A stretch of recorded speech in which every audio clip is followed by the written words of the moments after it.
Hi there, party people. Today we are looking at Jotunnslayer, Hordes of Hell. Is this game fated to drink mead and feast in Valhalla, or to become a servant of Hell? Let's check it out. Subscribe, like and comment, join my Discord and check out my notifications because I am starting to stream on both YouTube and Twitch. Do this or my goblins will change your fried chicken into fried snails.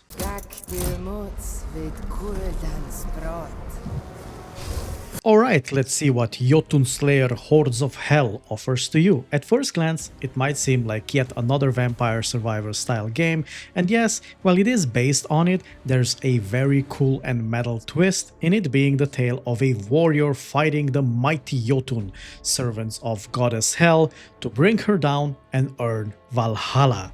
I have to say I like the twist in which we not only get a choice of improving ourselves through mortal abilities, but also those of the gods. We have mainstays like Loki, Odin, Thor, and there's also gods who aren't as known to general population, such as Skadi, Njord, Nidhogg and Freya. And of course the brothers Brok and Sindri. These two, don't sleep on these two. They might not offer you autocasts and damage skills, but their runes will raise you to the warrior you are fated to be. They all offer different paths and upgrades for you, and each build can end up completely different from another one.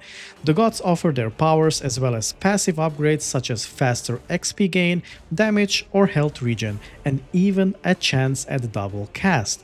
They also differ in how much damage or control they offer. Skadi offers a lot of control with slow and freeze, but not as much damage as someone like Thor or Nidhogg. Nidhogg is actually a beast when it comes to that. You get to choose 2 class autocasts and 3 god autocasts, so auto abilities which cast automatically and you damage your monsters with that. You have to choose carefully though because this is limited and you cannot change it later on.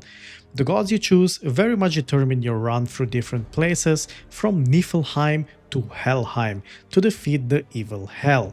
Oh, and sometimes you'll get Favor of the Gods and get to pick twice, so basically a 2-for-1 level up.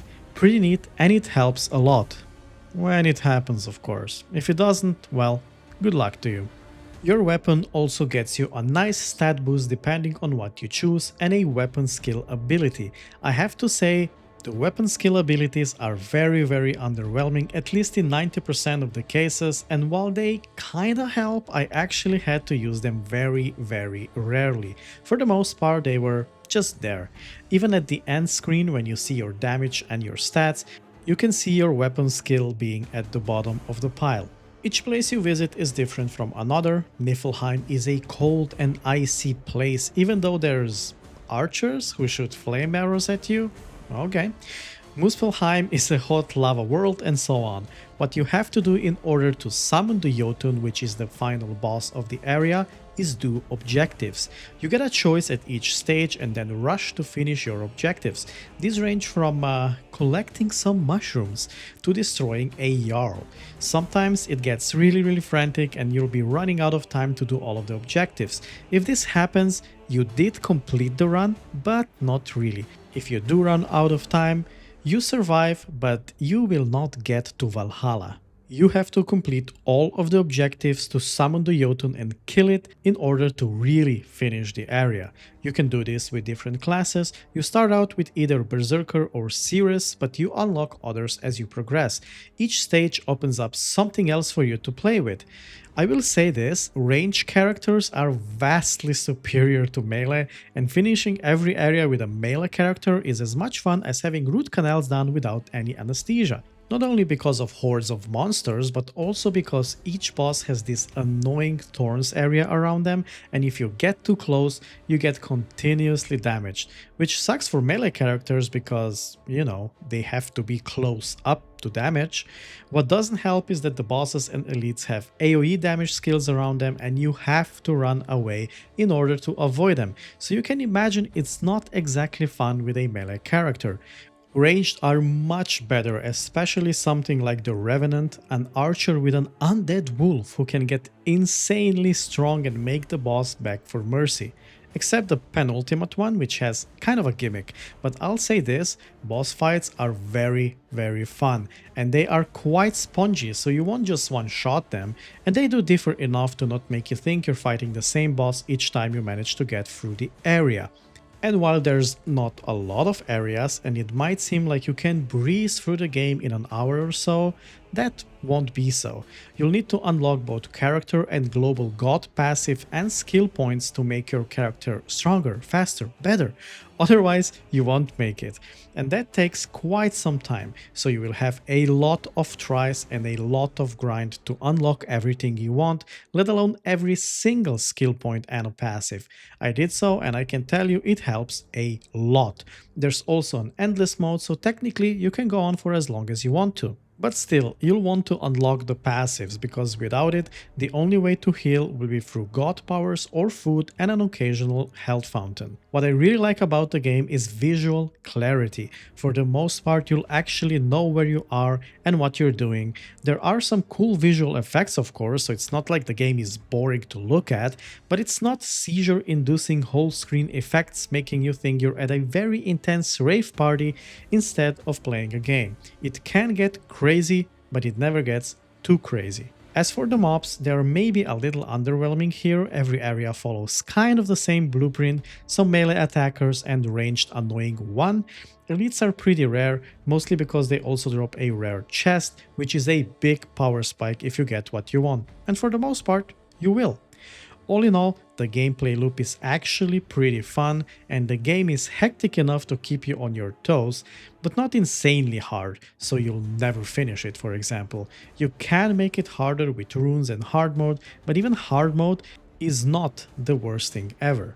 Okay, let's check out music and sound effects. We have one battle track and a remix of it in the last area, but it's really good.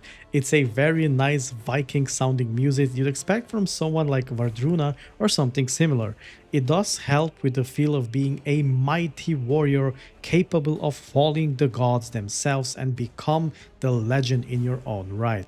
Sound effects are good too, for the most part that is. Most of the skills sound heavy and visceral enough for you to feel the power you're wielding, but there are some exceptions, and those will make you feel like you're hitting your enemies with a wet noodle. Even though you're not and you're doing quite a lot of damage, but there we are. Graphics overall are good, the characters all look like Diablo but Norse, and that's a good thing. Monsters themselves are pretty run-of-the-mill, nothing special here, and the bosses are hit and miss. Some of them look great and some of them are a bit lackluster. Niflheim's Jotun looks great, for example, and also dies in a spectacular fashion, while Muspelheim one, well, he's there.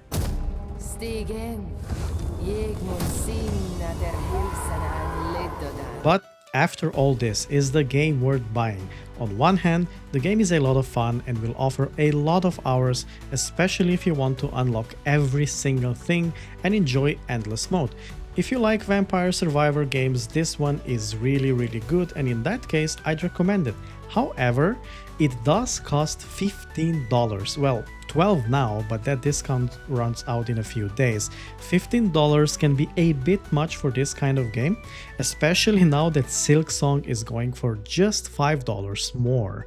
My final recommendation would still be yes, it's worth buying now with a 20% discount. You'll have a lot of fun and you'll earn your way into Valhalla. If you like mead, then it's a no-brainer. That's it for this review. Remember to subscribe, like, comment, join my Discord and my streams will play No, I Am Not a Human as soon as it releases. Thanks for watching and I'll see you in the next one. Bye!